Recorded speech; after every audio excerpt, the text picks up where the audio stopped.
আমার একটা রিসোর্ট আছে, সেই রিসোর্টটা হচ্ছে ডেইলি আমার 2 থেকে 3 লক্ষ টাকা ইনকাম হয়। ধর্ম মানুষের বিশ্বাসের সবচেয়ে পবিত্র জায়গা, কিন্তু যদি সেই বিশ্বাসেই হয়ে ওঠে প্রতারণার হাতিয়ার, যদি উপাসনালয়ের অন্তরালে লুকিয়ে থাকে এক ভয়ঙ্কর কাহিনী।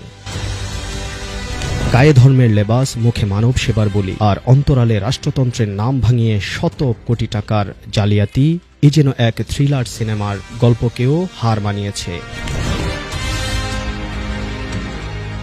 গাইবান্ধার পলাশবাড়ী উপজেলার মধ্য রামচন্দ্রপুর গ্রামে নির্মিত 22 কোটি টাকা ব্যয়ে শ্রী শ্রী রাধা মন্দির ও কালী মন্দিরকে ঘিরে যেন ভয়ঙ্কর অপরাধের রহস্যের ধ্রুবজাল। এই মন্দিরের প্রতিষ্ঠাতা হরিদাস চন্দ্র তরণী দাসের অতীত এবং বর্তমান কর্মকাণ্ড বিশ্লেষণ করলে দেখা যায়, তিনি কেবল একজন প্রতারকই নয়, বরং দুর্ধর্ষ অপরাধ চক্রের মূল হোতা। বাহির থেকে এটি একটি দৃষ্টিনন্দন মন্দির প্রকল্প হলেও এর নেপথ্যে রয়েছে ভয়ঙ্কর অপরাধ।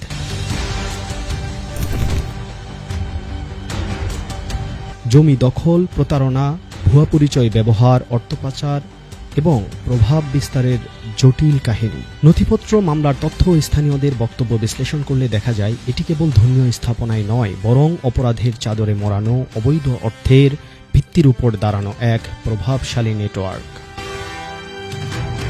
অনুসন্ধানে পাওয়া সরকারি নথিতে দেখা যায়, তফসিলভুক্ত অর্পিত সম্পত্তি এবং সরকারি খাস বিলের জমি জালিয়াতের মাধ্যমে দখলের অভিযোগ রয়েছে এই হরিদাসের বিরুদ্ধে।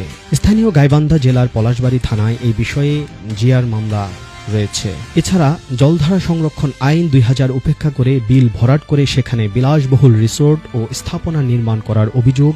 এতে এলাকার পানি নিষ্কাশন ব্যবস্থা ব্যাহত হয়েছে এবং পরিবেশগত ক্ষতি হয়েছে বলে জানান স্থানীয় বাসিন্দারা। দর্শক, বহুরূপী হরিদাসের বিরুদ্ধে সবথেকে গুরুতর অভিযোগ রাষ্ট্রীয় ক্ষমতা ও ইসলাম ধর্মের পরিচয় বহন করে প্রতারণা। তদন্ত সংশ্লিষ্ট সূত্রে জানা যায়, হরিদাস ওরফে তাওহিদ ইসলামের প্রতারণার কৌশল অত্যন্ত নিখুঁত। তিনি বিভিন্ন সময়ে নিজেকে ক্ষমতাচ্যুত সাবেক প্রধানমন্ত্রীর কার্যালয়ের প্রোটোকল অফিসার ও উচ্চপদস্থ সরকারি কর্মকর্তা, কখনো কখনো ভারতের গোয়েন্দা সংস্থার এজেন্ট বলে পরিচয় দিতেন। এক পর্যায়ে বনানী থানায় প্রতারণার মামলায় গ্রেফতার হন। সামাজিক যোগাযোগ মাধ্যমে উচ্চ পর্যায়ের রাজনৈতিক পরিবারের সদস্যদের সঙ্গে নিজের এডিট করা ছবি ব্যবহার করে প্রভাব বিস্তারের প্রমাণ পেয়েছে তদন্তকারীরা। গ্রামে হঠাৎ করে 22 কোটি টাকার স্থাপনা অর্থের বৈধ উৎস কি? এই প্রশ্ন থেকেই শুরু হয়েছে বড় ধরনের তদন্ত। বর্তমানে এই বিষয়টি সিআইডি ও দুদকের নজরদারিতে রয়েছে। অন্যদিকে জাতীয় রাজস্ব বোর্ডের কাছে বিপুল বিনিয়োগের বিপরীতে বৈধ অর্থের সন্তোষজনক কোনো তথ্য দেখাতে পারেননি। গোয়েন্দা সূত্র বলছে, তার একাধিক ব্যাংক হিসাবে কোটি কোটি টাকার অস্বাভাবিক লেনদেনের তথ্য শনাক্ত করা হয়েছে। সম্প্রতি সামাজিক যোগাযোগ মাধ্যমে এক পোস্টে তিনি দাবি করেন, প্রধানমন্ত্রী তারেক রহমানের সঙ্গে সৌজন্য সাক্ষাৎ করবেন। রাজনৈতিক বাস্তবতার সঙ্গে এই বক্তব্যের সামঞ্জস্যতা নিয়ে প্রশ্ন উঠেছে। স্থানীয়দের ভাষ্যমতে তিনি এই ধরনের পোস্ট দিয়ে পূর্বের ন্যায় প্রশাসন এবং সাধারণ জনগণের উপর প্রভাব বিস্তার করবেন। মন্দিরে ভক্ত সমাগমের অজুহাতে বড় পার্কিং ও আশপাশে সড়ক এবং জমি দখল নেওয়ার অভিযোগ উঠেছে।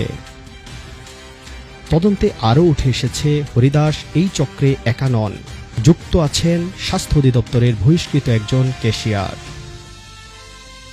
এই চক্রের বিরুদ্ধে অভিযোগ রয়েছে ভুয়া ডিউ লেটার, টেন্ডারের মাধ্যমে সরকারি প্রকল্পের কাজ পাইয়ে দেওয়া, ভুয়া অস্ত্রের লাইসেন্স এবং সরকারি চাকরি প্রত্যাশীদের কাছ থেকে কোটি কোটি টাকা হাতিয়ে নেওয়া।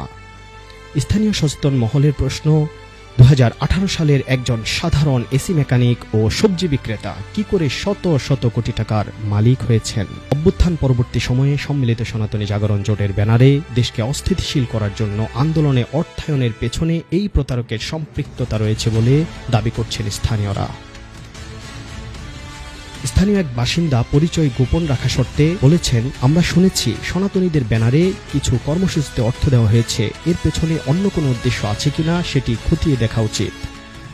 প্রিয় দর্শক, ধর্মের আড়ালে যদি লুকিয়ে থাকে প্রতারণা, তবে সেটি শুধু অপরাধ নয়, এটি বিশ্বাসের বিরুদ্ধে যুদ্ধ। এই বহুরূপী অপরাধীর মুখোশ কি পুরোপুরি উন্মোচিত হবে, নাকি অন্ধকারেই থেকে যাবে তার আসল পরিচয়?